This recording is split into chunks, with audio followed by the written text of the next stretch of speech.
Għas-seba' sena konsekuttiva pajjiżna klassifika fl-ewwel post fir-Rainbow Map Index. Dan ħareġ mill-indiċi tal-Ilga Europe għas-sena 2022. Dan l-istħarriġ annwali osserva drittijiet ta' persuni LGBTIQ+ madwar l-Ewropa.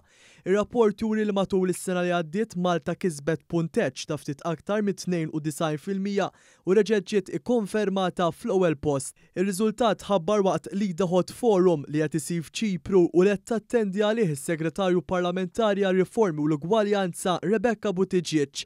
Fil-fatt, ir-riċerkaturi li fost 49 pajjiż Malta rnexxilha tikseb l-ogħla persentaġġ fejn jidħlu l-politika u l-liġijiet li jikkonċernaw id-drittijiet tal-familja, ir-rikonoxximent legali tal-ġeneru u t-tisħiħ ta' pieni kontra rejati u diskors ta' mibeda.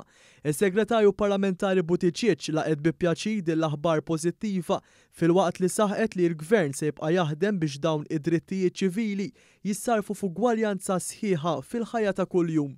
Huwa ta' sodisfazzjon kbir li x-xogħol li qed nagħmlu fuq livell nazzjonali qed ikompli jagħti l-frott filwaqt li qed jiġi rikonoxxut ukoll fuq livell Ewropew. Għaldaqstant bħala Gvern Malti ninsabu determinati li nkomplu nsaħħu ħidmet il-Gvern f'dan il-qasam biex ikollna soċjetà ferm aktar miftuħa u inklusiva. Fl-aħħar mill-aħħar riżultati bħal tal-lum mhumiex sempliċi statistika, iżda wara kull numru hemm familja u dawn id-drittijiet ċivili huma importanti ħafna biex inkomplu nikbu riżultati favur soċjetà ferm aktar inklusiva. Min-naħa tiegħu il-Ministru Byron Camilleri li l-Ministeru tiegħu huwa responsabbli mir-riformi u l-ugwaljanza esprima sodisfazzjon tiegħu għal dan ir-riżultat miksub li qed ikompli juri kemm il-qasam tal-ugwaljanza huwa fiċ-ċentru tal-politika ta' dan il-Gvern.